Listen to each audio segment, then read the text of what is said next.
sekalian. Oke, siap. 1, 2, 3.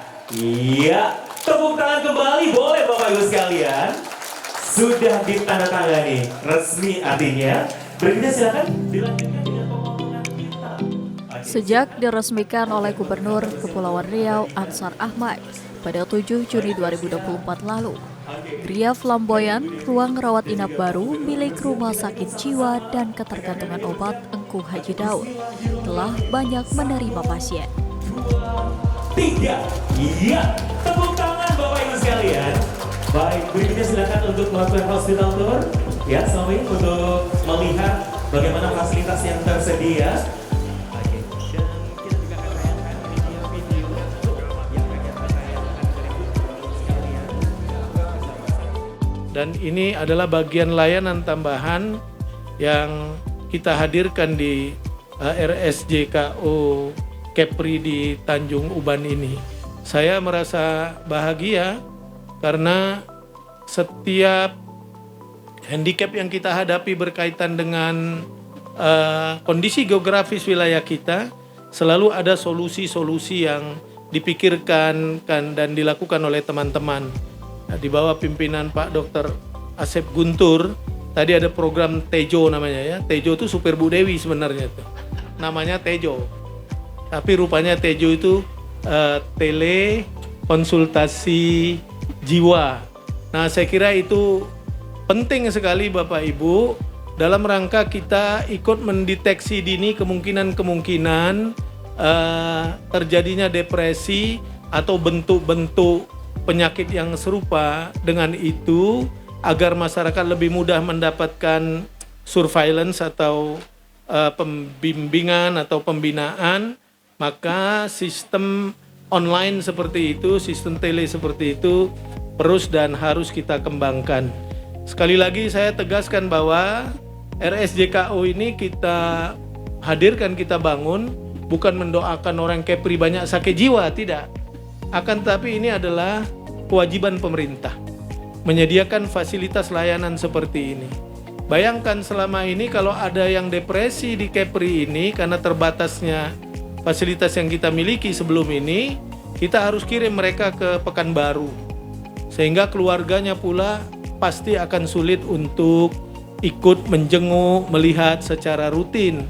Karena selain juga ongkosnya cukup mahal, kemudian juga mungkin di sana mereka tidak punya tempat tinggal. Tapi kalau di seputar Kepri ini biasanya kita semua punya saudara, punya sanak famili.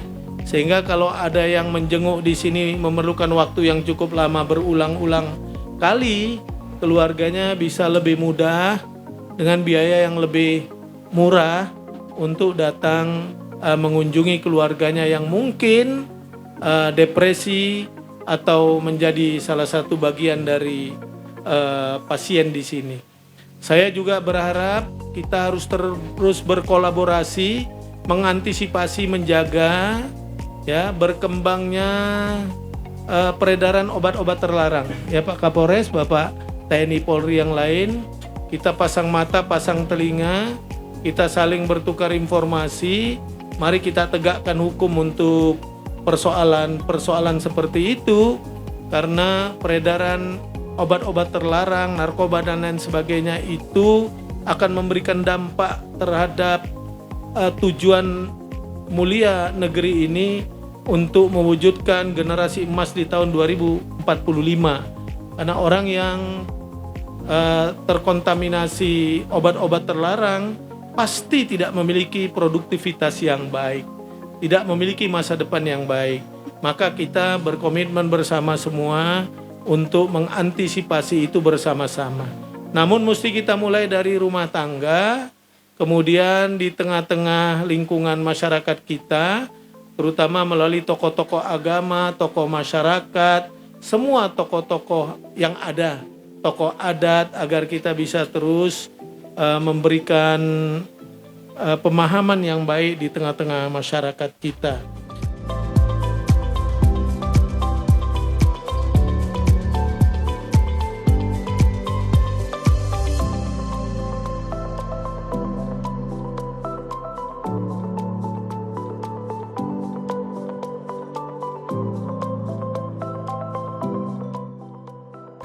Di ruangan tersebut, pasien laki-laki dan perempuan dipisah dengan kapasitas 22 bed untuk laki-laki dan 22 bed untuk perempuan.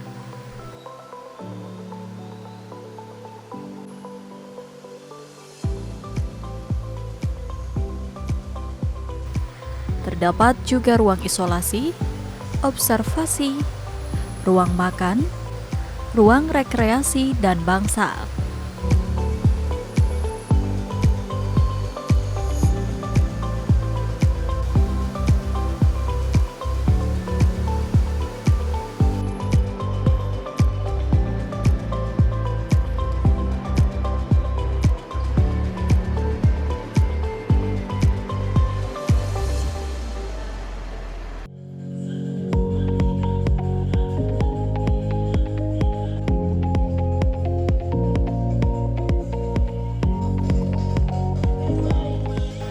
Seluruh pasien diwajibkan untuk mengikuti senam pagi yang rutin dilakukan setiap harinya.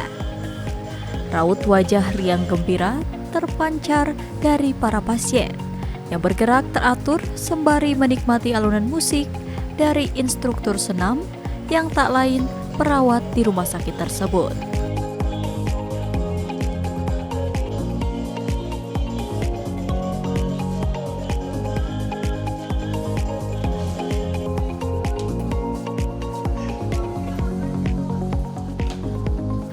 Para perawat dituntut serba bisa dalam menghadapi pasien kejiwaan dengan latar belakang yang berbeda-beda ini. Seperti menjadi teman cerita, ada juga sebagai tukang cukur. Semua peran ini dilakoni demi sembuhnya para pasien.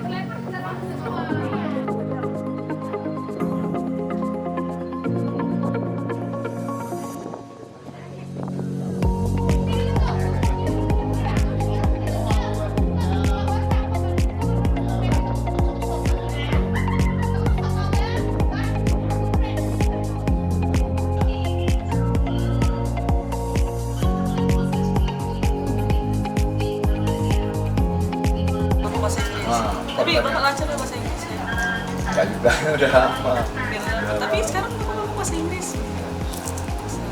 Udah lama tetap bahasa Inggris. Tapi sekarang bahasa Inggrisnya tetap. Guys, saya kemarin saya cuma tahu how are you. Oh iya. Gak sore gimana masih tahu? Yang kalau kesu tahu. Sebagian besar orang yang sedang sakit tak jarang mengalami guncangan pada mental dan jiwanya akibat penyakit yang diderita. Pasien dengan kondisi tersebut sangat memerlukan bantuan spiritual yang dapat menimbulkan rasa optimis dan selalu sabar. Adanya pelayanan pembinaan rohani bagi kesembuhan pasien di rumah sakit adalah hal yang penting. Peran seorang pembina rohani sangat diperlukan untuk menunjang keberhasilan medis bagi kesembuhan pasien. Layanan tersebut harus dikerjakan secara terpadu agar diperoleh hasil yang baik, yaitu menolong dan membina manusia seutuhnya sesuai fitrahnya.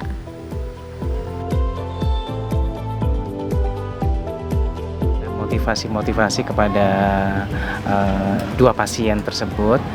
Di sini ada beberapa problem lah.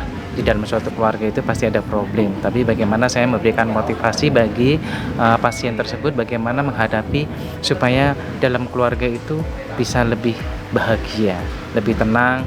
Dengan adanya namanya hidup pasti ada permasalahan, tapi bagaimana kita bisa menyelesaikan masalah itu dengan cara yang baik gitu.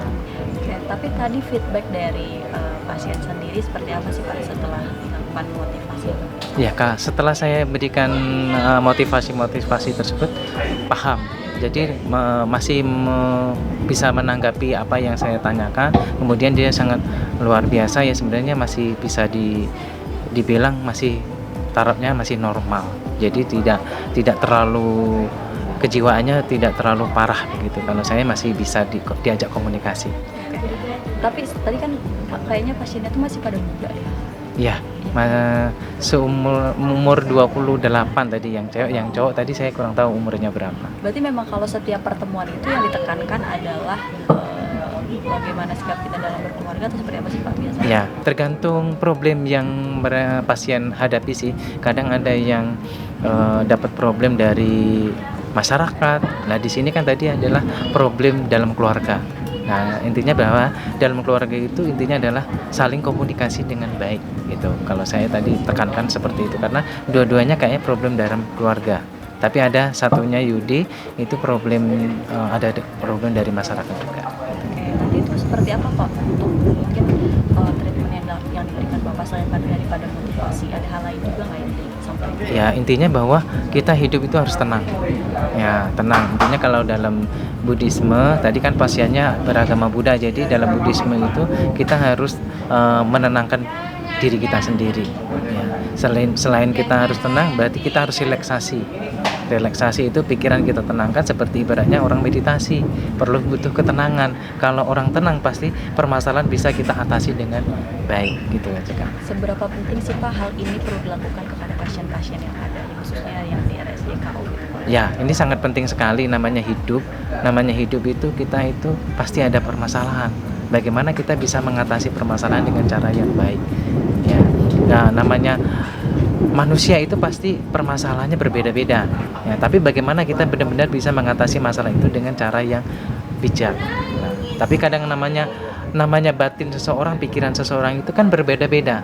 Nah, mungkin dia nggak kuat. Nah, makanya perlu disolusinya apa? Ya perlu kehidupan yang tenang.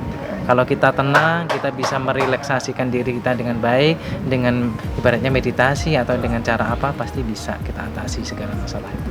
Artinya solusi yang mungkin dari sudut pandang Bapak yang memang terbaik itu adalah tenang. Tenang, ketenangan, dan kita bisa komunikasi dengan cara yang baik dalam suatu keluarga. Ini biasanya pertemuan seperti ini dilakukan berapa bulan sekali Pak atau mungkin seminggu? Tergantung permintaan dari rumah sakit. Kalau rumah sakitnya minta, ya saya pasti datang. Ya, tergantung saya juga ada kesibukan juga ya, karena saya juga sebagai pendidik, jadi kita melihat situasi dan kondisi. Kalau pasiennya itu biasanya cuma sekali aja, sekali saja. Tapi idealnya? Idealnya kalau pasien ini agak ini ya beberapa kali, jadi bisa komunikasinya bisa lebih bagus mungkin.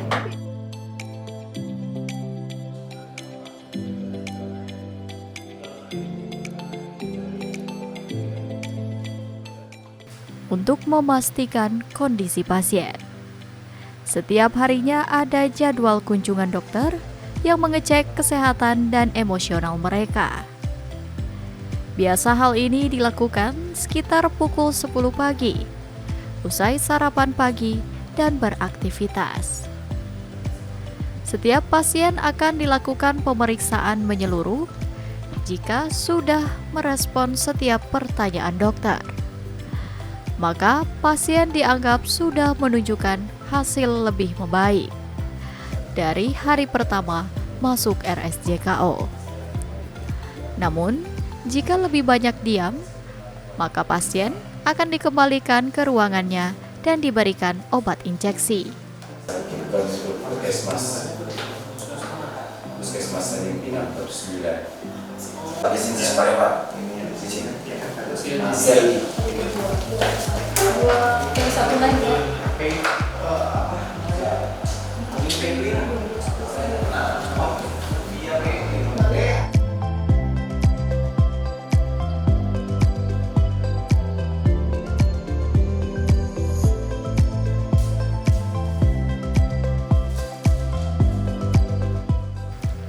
Selain itu, kunjungan dokter juga untuk melihat perkembangan pasien secara subjektif dan objektif, seperti keluhan yang dialami pasien atau melihat apakah masih adanya halusinasi atau wahamnya. Selain pemberian obat-obatan, pasien juga diberikan psikoterapi suportif atau terapi kelompok, terapi bermain, aktivitas menggambar, atau berolahraga.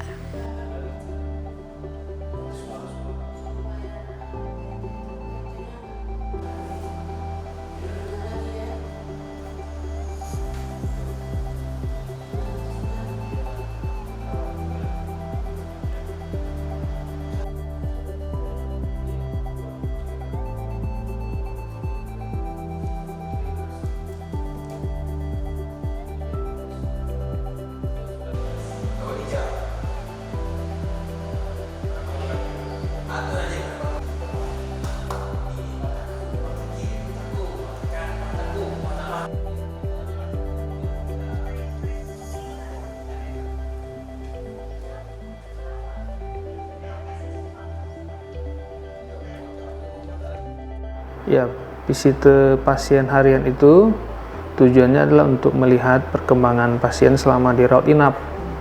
Biasanya kita melihat secara subjektif dan objektif ya. Kalau subjektif itu keluhan dari pasien ya, seperti tidak bisa tidur, seperti dia masih ada perasaan-perasaan yang mengganggu. Nah, kalau objektif itu adalah dari apa yang kita tanyakan, berupa gejala-gejala, khususnya gejala psikotik yaitu halusinasi dan waham. Biasanya kan pasien ini dirawat paling banyak ya, itu keluhan utamanya itu adalah meresahkan warga.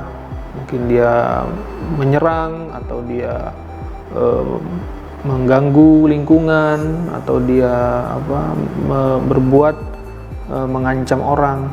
Nah, itu terjadi karena halusinasi atau wahamnya. Nah, setiap hari harus kita observasi, kita tanyakan masih ada nggak keluhan-keluhan itu. Begitu Mbak Putri. Itu biasanya tindak lanjutnya nanti seperti apa tuh dok, dari hasil pemeriksaan yang dokter lakukan terhadap pasien? Ya, kita kan berikan obat. Nah, obat itu nanti kita lihat, biasanya memang respon obat itu lambat dia Mbak. Paling cepat itu 3-5 hari. Nah, jadi memang 3 hari pertama pas kondisi lagi akut, kita berikan obatnya dengan jalur suntik biasanya. Nah, setelah itu baru kita berikan obat oral.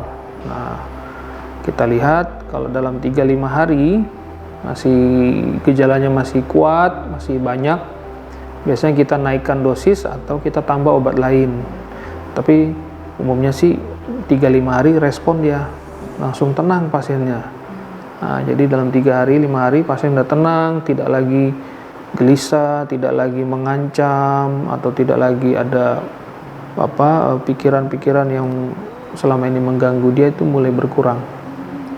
Tapi selain dari pemberian obat-obatan dok, apakah ada rekomendasi lain seperti mungkin mereka berkegiatan yang spesifik yang harus dilakukan kah, atau hal lain selain pada obat-obatan dok, ada?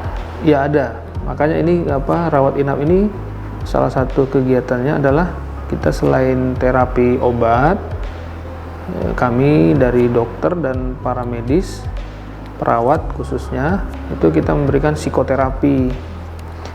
Psikoterapinya bisa psikoterapi dalam bentuk psikoterapi suportif atau terapi-terapi lain seperti terapi kelompok atau terapi bermain, ataupun terapi dilakukan seperti terapi untuk melakukan aktivitas seperti menggambar atau olahraga atau kegiatan-kegiatan seni. Nah, semua itu cukup membantu untuk pasien bagaimana dia bisa berbaur dengan masyarakat. Sebelum kita pulangkan, kita harapkan dia berbaur dulu di sini dengan pasien-pasien yang lain, dengan perawat, dengan dokter, dengan... Berarti rehab psikososial itu lebih ke mengajak mereka untuk lebih produktif gitu ya Pak nantinya? Iya, jadi kan pasien-pasien ODGJ ini kan yang rusak pikirannya, pikiran, perasaan, perilaku, terutama otaknya yang rusak. Nah, otak yang rusak itu harus kita rangsang dengan mereka melakukan kegiatan-kegiatan yang setiap hari rutin gitu. Jadi dia dibiasakan, jadi kayak dikondisikan. Nah, tapi itu memang butuh waktu, bisa minimal 3 bulan. 3 bulan kita biarkan dia bekerja, misalnya bikin batu bata setiap hari. Nah, nanti itu akan masuk ke dalam pikirannya, memorinya. Jadi dia dikondisikan, oh iya nanti ketika saya pulang saya akan lakukan lagi apa yang dibuat di sini gitu. Oke.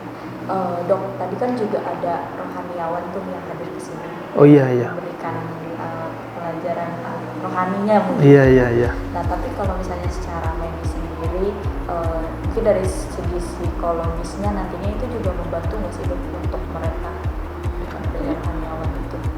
Membantu ketika kondisi akutnya sudah reda. Kalau dia lagi akut, lagi tinggi-tingginya ya, lagi halunya lagi tinggi, istilah anak-anak Gen Z sekarang ya, itu kita masuk nggak bisa. Dengan spiritual, religiusitas itu nggak masuk, karena dia lagi halunya tinggi kan. Nah tapi kalau halunya sudah turun, dengan obat sudah kita gejalanya kita turunkan, boleh kita masukkan rohaniawan untuk memberikan minimal konseling. Ya, tanyakan kenapa sih kamu ngamuk-ngamuk lagi, kenapa sih kamu mengganggu warga lagi. Nah, biasanya konseling dari rohaniawan ini cukup membantu Mbak Putri.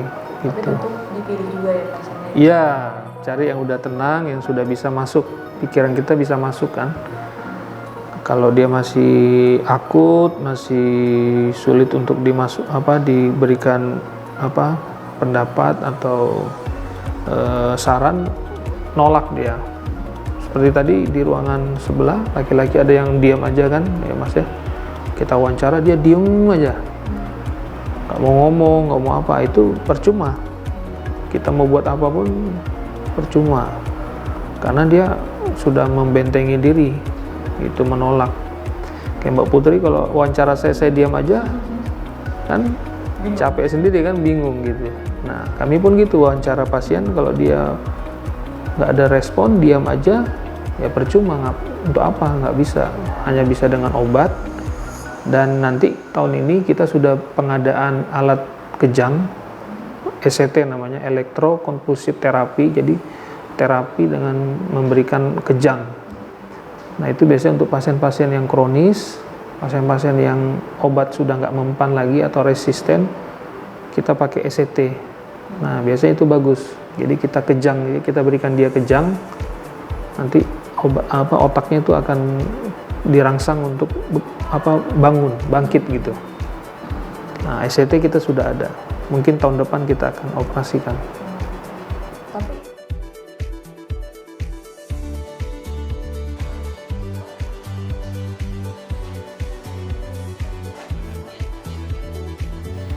Meski sulit memahami pasien ODGJ, Dr. Deo Purba meminta keluarga untuk memahami kondisi mereka. Dengar cerita mereka, isi hatinya, karena mereka cenderung akan marah ketika apa yang mereka pikirkan tidak didengar. Sering terjadi kesalahan komunikasi, sehingga ketika pasien ODGJ marah-marah, pihak keluarga menganggap penyakitnya kambuh lagi dan akan bawa kembali ke rumah sakit.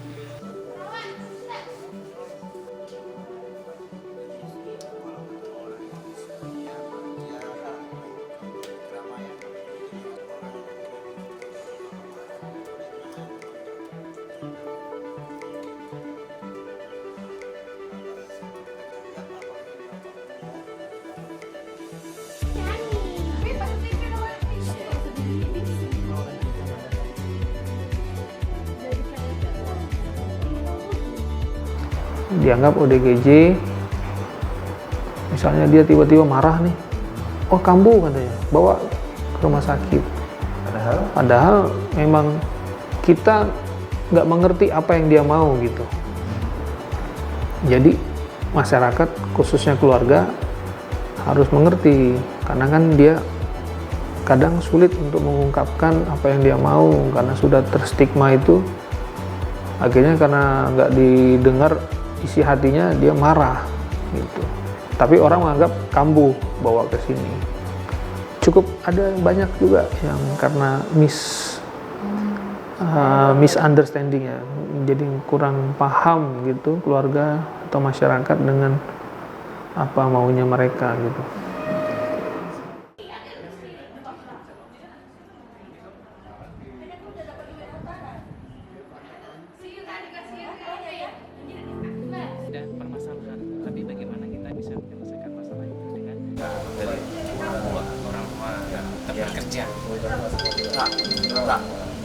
Tak ada sengaja. Kan? Ya kan, jadi saya marah-marah di luar keluarga hampir orang benar kan. Jadi tak boleh kayak gitu Pak. Dalam semuanya tidak boleh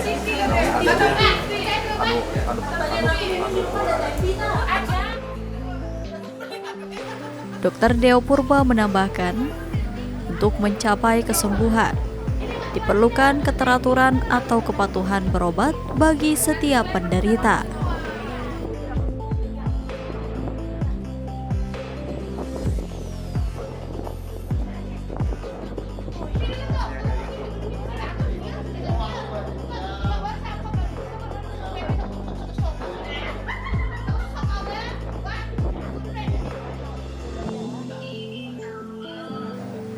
Panduan obat jiwa jangka pendek dan jangka panjang merupakan strategi untuk membantu mencegah kekambuhan yang dapat menjadikan perilaku agresif. Walaupun obat yang digunakan baik, tetapi bila penderita tidak mengkonsumsi secara teratur, maka umumnya hasil pengobatan akan kurang optimal.